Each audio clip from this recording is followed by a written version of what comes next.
Hello viewers, welcome to my channel. I am Mrs. Maivise. I want to thank you for liking my videos, watching them, commenting, subscribing, sharing, and thank you so much. Those who have not yet subscribed to my channel, kindly do so, and I do really appreciate you. So today I want to share with you on this one. I remember at school I used to tell a friend of mine who was like my brother, my guardian at high school, that when I got married, I want to have 6 children. In my family, we were 10, the other one passed on. So because of growing up in a big family, and as for me, I also wanted a big family. So he would ask me, this friend, that do you still want 6 children? I wanted 6. And I would say, wait. So God blessed us with 4 children. So we were given 3 outside Zimbabwe. The other one is a Zimbabwean. So in Eswatini, we were given 2 Swazis there by God. So I want to talk about the birth of this other one in Eswatini. So I remember us not talking about the number of children we want. I don't remember us talking about that. But me, what I know is I wanted many children. So I got pregnant with this one, the 4th one. And all I could remember was that baby was very active. There was excessive fetus movement, when I was pregnant with that baby. So come time for labor, I remember I was seeing a gynecologist who was good. I loved the way he was doing his work, because whatever I would want to know, he would explain very well. That's what I want is for me. I don't just keep quiet while the doctor is just doing things which I don't know. Well, I feel like I want to explanation, I ask, and I'm given that.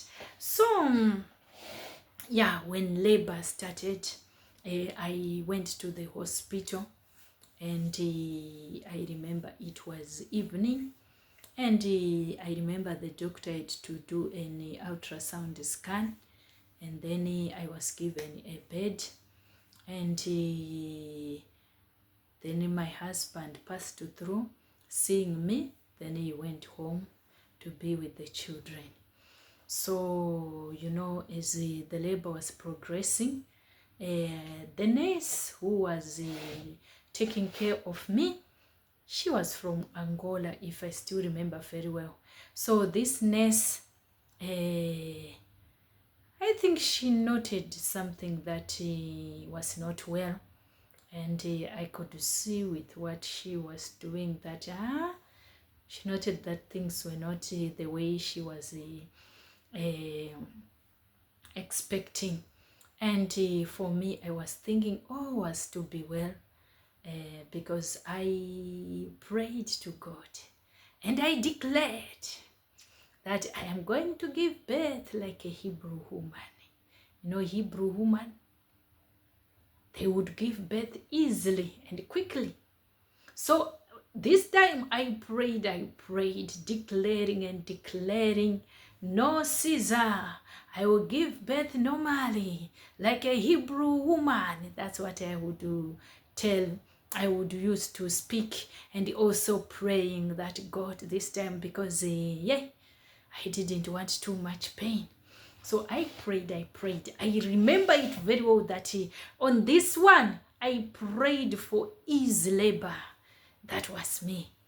And I had faith. So now I am, on those labor stages. And this nurse had noted that things are not the way she was expecting them to be.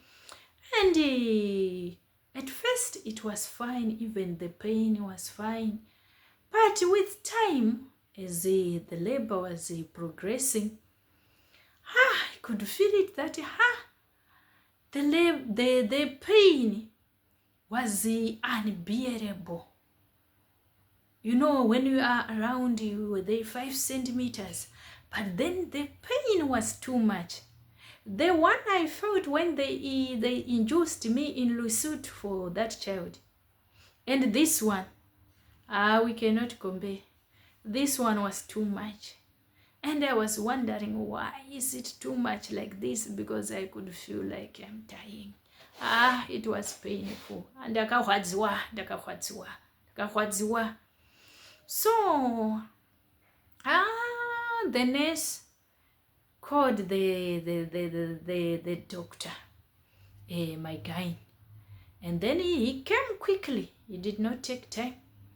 Because he knew also when he went home that his patient was, admitted. So as soon as they called him, he came quickly and he, assessed, and also he noted that what the nurse had noted is what was happening. So it was painful. And that doctor had to start,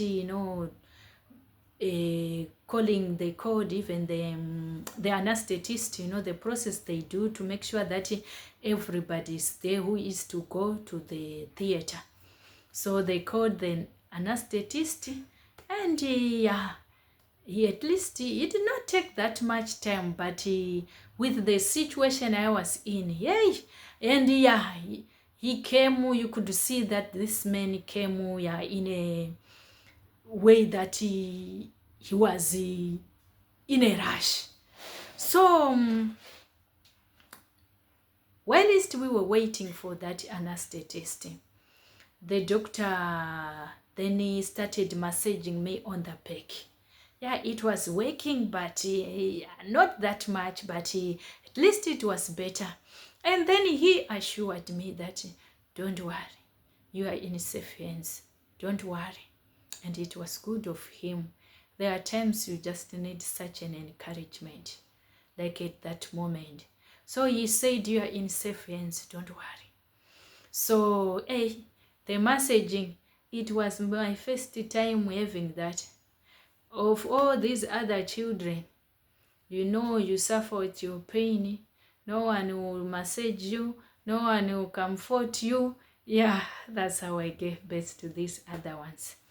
But on this one, I was happy with this doctor that, at least he saw that the pain I had, it was, handisivi kundotsanangura seiko. Marwadzi acho handigoni kuatsanangura ini, andainzwa ipapo. Zvose zvibva ndakabara avavo haiwa kani. Apo ndokutona ndakandisingarwadziwi pane uyu ndakarwadziwa, handigoni kuzvitsanangura. So what I'm saying is the pain was too much than what I faced when I was giving birth to these other 3. So then this other nurse came with the form so that I could fill. And you know me, gracious, I don't sign what I don't know, even though I know it's cesarean section, but I had never been given such a form. So I don't just sign, I read, then I sign. So this nurse was surprised to see me now seated, now reading the form so that I could sign. And she was surprised that the woman who was suffering, but she can have time to read. She was thinking that I would just sign. But me, I'm not like that. No matter I'm in pain, I read. I love reading also. So I did that, then I signed. And then the doctor said, should we call your husband to come? I remember it was around 1 a.m. I don't know. Should we call your husband to come? I said, don't worry. I will do everything by myself. That one, leave him to sleep. But they notified him that they were taking me to the theater. So I said, don't worry, don't let him not come here, don't worry. So at that moment, you just make a decision by yourself. No time for thinking of those ones who are far, far, far in Zimbabwe or anybody. You just focus on your life and the life of the baby. That's what matters at that moment. So I didn't want a situation whereby maybe my husband would come. And you know, these people, sometimes, you know, there are those people who start asking, doctor, can't she try to give birth the normal way? And the moment they are talking, myself, my life will be at risk. So I said, let me face everything by myself, because I could feel it that this is too much. So but they had to quickly put things in order. Those people, they worked really hard. Within some minutes, they managed to put everything in order.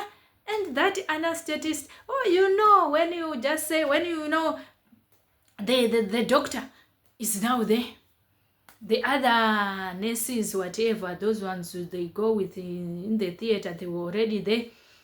But you know that it cannot be done without the anesthetist. I love those people very much. Let me not talk about that. But we had a friend who was an anesthetist. They were two. So I love anesthetists. We call them anesthetists when they are men. I don't know what you call them. So I love them so much. And this Adam Sam was also an anesthetist. So I love those people. So now that was the day I realized that, those people are very, very, very important, because they could not do anything without that person. And you know that now we are waiting for the anesthetist to come. And in your mind, you will be just saying, this anesthetist, where is he? Where is he? What time is he coming? I remember even asking this doctor that, where is he now? What time is he coming? You pray for that anesthetist to come and to arrive quickly when you are in that moment, and you realize that, that person is very, very important. These people, we really need to appreciate them. Those who are in this healthy, sector. So the anesthetist came, and then at that moment I was just saying, take me to the theater. Take me to the theater. So, when they are taking you in that bed, and you are lying, your head is up, you are up like this. So when I was moving, it was my first time getting into the theater. And as I was to get into the theater, I said, God, so now I am getting into that room. God, thank you. You go with me. Thank you. And remember, I've been praying. I will give birth like a Hebrew woman. Easy labor. No pain. No what. But now I was going to the theater. But my prayers worked. Because I tried to imagine, if I had not prayed, declaring life, declaring whatever I declared, we don't know what was going to happen. Maybe I was going to die, or the baby was going to die. So sometimes we have faith and we pray, and that prayer can preserve our lives. So we went to the theater. They did, their cesarean sex. And this one was, when the anesthetist came, I was so happy, you know. At that time, the person you will be laughing so much will be the anesthetist. Because that was the person you were waiting for. These ones came and you celebrated, but I was waiting for this. And you know that these ones cannot do anything before this one does what he should do. So when this anesthetist now, you know, junga me, injected me, I was happy. I was happy. I was so happy when he was doing that. Thank God. Thank you, Lord. Thank you. Thank you. So then they did the Caesar. They took the baby out. The baby was fine. He was fine. No problem. And then they showed me the baby. I was happy. Then they put the baby there. And you know, these days, and they do their op when you are awake. So when they took the baby out, then to me, they were now taking time. And I remember there was a time I was gasping for air.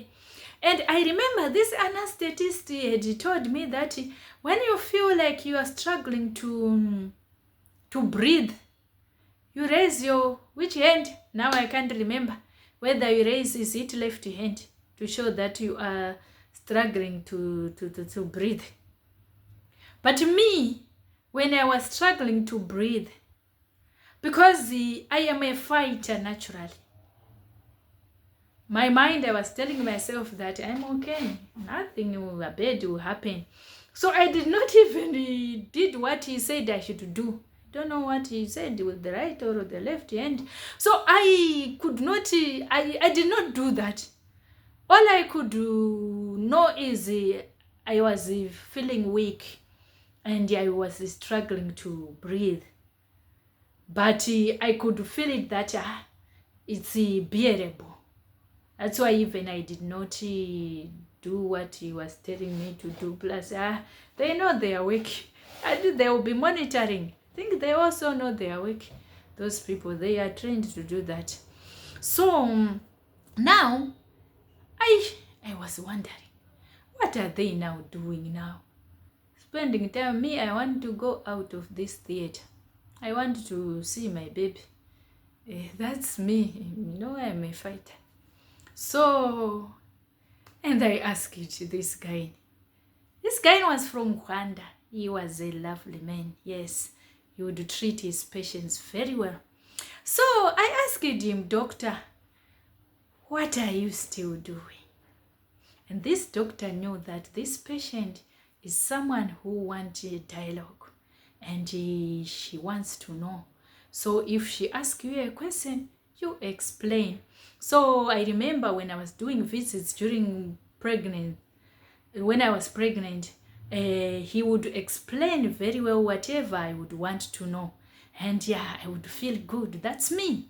You know, we are different. Me, I want someone who explain whatever I want to know. So he knew how to handle me. So he said, gracious, we are, you call it suturing, kusona. And then I said, okay, we are closing, you know, the womb. Okay. Doctor, you said, what are you still doing?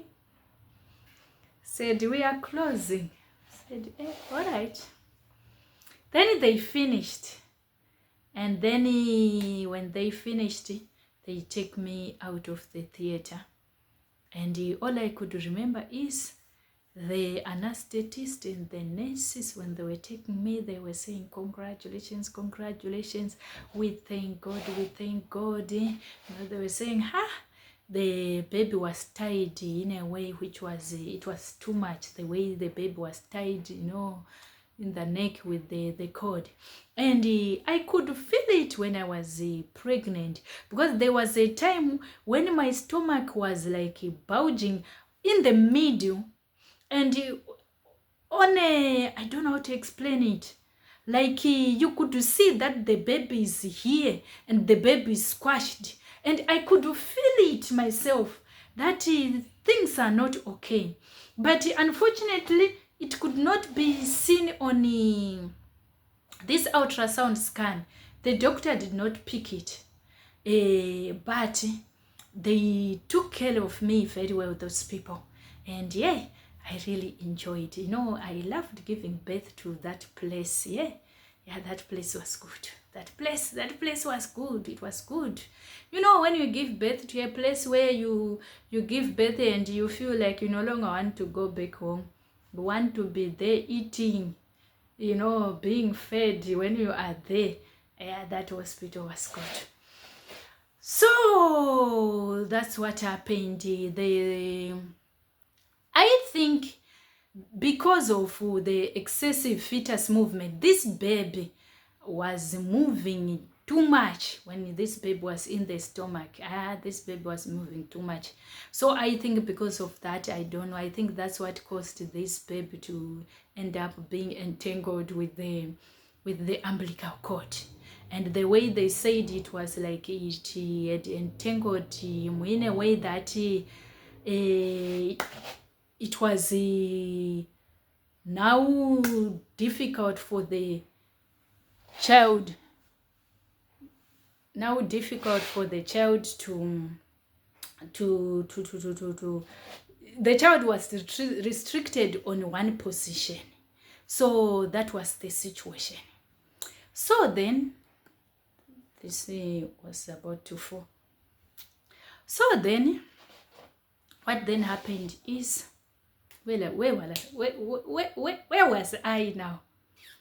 I was talking of when this baby was was entangled with the umbilical cord. So they took me to, where they take you when you have delivered, and all was well. And I thanked God that God has preserved me and the baby. And then my husband came, and then he was saying, they could have removed the womb or tie the fallopian tubes, because I think the number of children we have are enough. I said, whose fallopian tubes? And then he was just suggesting that if he was there, he was going to ask me if I would want to my fallopian tubes or the womb, whatever, to be taken. He was just suggesting. I said, which womb? Mine? Let us leave natural things as they are. Let us leave them like that. He said, no problem. He was just suggesting. So that's how it happened. And I remember my sister had to come so that she could help me with taking care of the baby. That was it. And for me, I thanked God for that C-section, because I'm alive. So I thank God for that, and all was well. That's how I gave birth to this fourth child. And I said, God, thank you now for these ones. Now strengthen us, enable us, so that we provide for these children. So don't keep on telling me to have more children. So I said I wanted 6 children. And you know what? God gave me some children, though they are not my biological children. It was me, I just want people, I want people. That's me. No, we are different, That's it. So that's how God blessed us with this gift, Swazi child. So in Swaziland, we had our 2 children. So two Swazis, yes. So they are 4, yes. So I told you about the birth of these 3. Yes, 3, which I gave birth to in foreign countries. The Zimbabwean, I will not talk about that one, because that one was born in the motherland. I am talking of those ones I gave birth to when I was in foreign countries. And I got the opportunity of raising those children by myself. And raising children is not a child's play, especially if you really want them to be better and you to put too much. You are too focused. You want the best to happen. Yeah, I know how it is to raise children. That's why I ended up saying, oh, thank you, Lord, thank you. These 4, thank you. They are enough. I no longer want 6. Because, yeah, I raised them by myself. I know how it is to raise children. And worse in a foreign country. It's not that easy. It's not a child's play.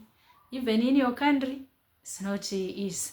But in a foreign country, oh, because, there are different cultures and you are alone, yeah. But it's doable. That's what I know. It's doable. One day I will tell you, we will talk about raising children in foreign countries. For today, I have spoken. So thank you. Today, you can see, yeah, I was smiling, but I am not in a jovial mood. Something was happening, but I am fine. That's why you did not see me posting a video. But I am fine. I'm very, very, very, very fine. So thank you. See you next time.